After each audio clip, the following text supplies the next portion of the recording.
pertanyaan dari hamba Allah. Assalamualaikum Buya. Waalaikumsalam warahmatullahi wabarakatuh. Apakah yang harus saya lakukan jika suami memberi uang dan menafkahi orang tuanya, sementara saya sebagai istrinya tidak pernah diberi uang, hanya sekedar dikasih makan saja? Bagaimana saya harus menyikapi hal ini? Mohon penjelasannya Buya. Baik, kami ajak wanita itu berpikir cerdas. Paling enak wanita itu semuanya dicukupi, nggak usah megang duit. Repot megang duit itu, bingung. Belum lagi duit itu kotor, dipegang oleh ribuan orang.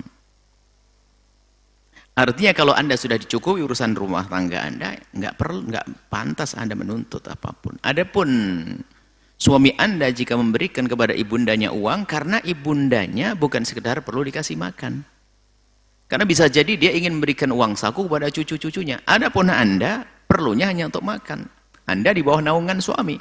Kalau perlu tinggal ngomong, bisa saja begitu. Yang penting urusan Anda tercukupi. Urusan Anda tercukupi. Memang wajib suami beri nafkah kepada istri. Kalau dalam keadaan yakni tidak ada suluh, tidak ada damai antara suami istri, suami itu wajib memberi nafkah kepada istrinya 2 mud saja. 2 mud 6,7 kali 2 untuk makan saja. Pakaian sekedar untuk menutup aurat. Itu saat terjadi persengketaan. Kemudian apa lagi? Sudah. Tempat tinggal yang layak sesuai dengan kemuliaan dia atau sesuai dengan suami, itu khilaf dalam mazhab Hanafi, mazhab Al-Syafi'i sesuai dengan kemampuan suami. Mazhab Maliki sesuai dengan keadaan istri. Berani nikah dengan anak raja harus buatkan istana dong, kan gitu. Kecuali dia merelakan, menggugurkan keinginannya, haknya. Nah, seperti itu.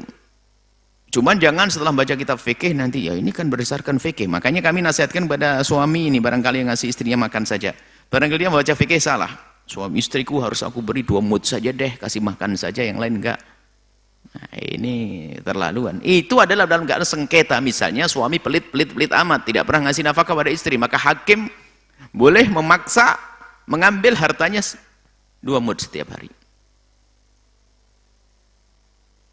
Cuman hidup itu kan di saat terjadi konflik fikih, konflik sengketa. Cuman hidup rumah tangga, masa sengketa? Hidup rumah tangga itu damai. Memang misalnya mencuci baju adalah tugas sang suami. Ini gara-gara dengar ceramah saya dipotong, nanti istrinya langsung di rumah nggak mau nyuci baju.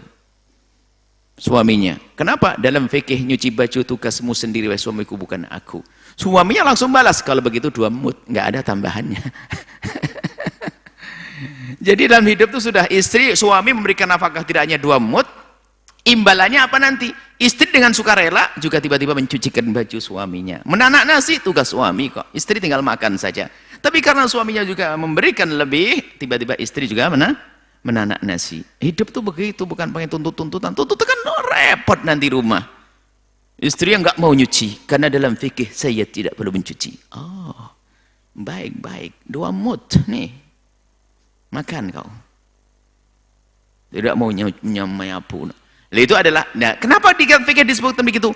Kitab fikih itu ada fikih itu menyelesaikan problem sengketa, tapi di sana ada fikih yang lebih tinggi lagi, dicampur dengan akhlak, namanya suluh, damai. Jadi suami memberikan, ya kadang-kadang memberikan rumah, memberikan hadiah segala macam semuanya. Nah, ini dalam irama memuliakan seorang istri. Istrinya juga tahu diri, masya Allah, melayani suami bukan hanya sekedar mohon maaf di atas ranjang, tapi semua dilayani. Kenapa? Ini hidup damai begitu. Makanya bahaya juga salah memahami fikih. Makanya tadi yang suami tadi, jangan-jangan suami itu salah baca fikih, kasih makan toh istrinya. Sudah begitu suruh nyuci, suruh main, dan maksud kami apa? Dari suami dan istri jangan biasakan saling menuntut. Kalau istri Anda tadi yang bertanya sudah dicukupi dengan makan enak cukupi, sudah alhamdulillah. Lalu kenapa kok membedakan ngasih saya dari kasih duit, ibunya kasih duit? Beda Anda dengan ibunya. Anda punya anak, anaknya dia dikasih makan. Tapi ibunya dia punya cucu yang mungkin bukan anak Anda. Sehingga dia perlu ngasih uang saku. Jadi kami ingatkan kepada para istri, ini kadang-kadang para istri itu ngiri di saat suaminya memberikan sesuatu yang lebih kepada ibunya. Oh enggak, jangan. Kalau Anda punya suami berikan kepada ibunya setiap bulan 10 juta, lalu berikan kepada Anda 5 juta, Anda jangan marah. Karena berarti suami Anda istimewa, suami yang berbakti pada ibundanya. Tapi kok 10 juta, Bu? Ya? Saya kok cuma 5 juta. Duh, 5 jutamu sudah cukup. Atau sebaliknya. Jadi intinya apa yang Allah yang diberikan kepadamu sudah tercukupi, selesai, jangan banyak menuntut. Tapi suami saya tidak pernah memberi uang kepada saya, tapi bisa saja menabungkan untuk rumah atau apa masa depan anak-anak. Makanya gaya hidup perempuan yang suka nuntut itu capek hidupnya. Kalau sudah cukupi, alhamdulillah, selesai, tidak dikasih uang, ya mungkin uang suami saya membutuhkan untuk yang lainnya. Sampai suatu ketika seorang istri dengan bahasa, Bu ya, suami saya itu seperti punya istri 2.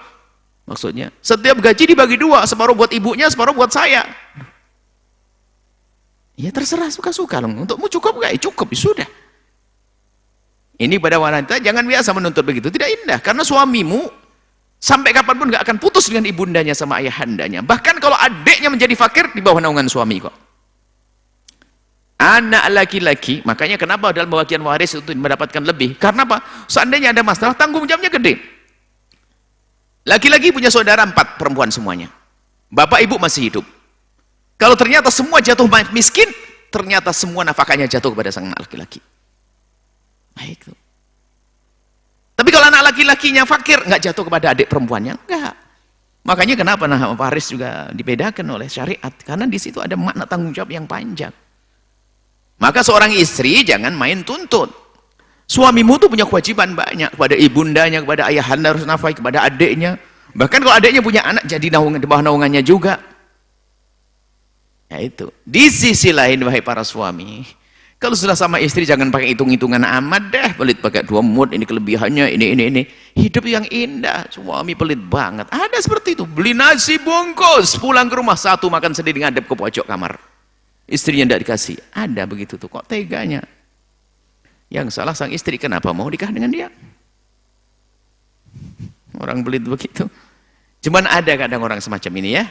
Jadi kami himbau kepada para wanita, jangan banyak menuntut, yang penting sudah dicukupi, alhamdulillah. Adapun suami, uangnya kemana? Bisa jadi mereka adalah seorang yang sangat baik, sehingga membantu saudara-saudaranya. Mungkin untuk pondok dan sebagainya. Yang penting Anda kecukupan, sudah tercukupi, selesai.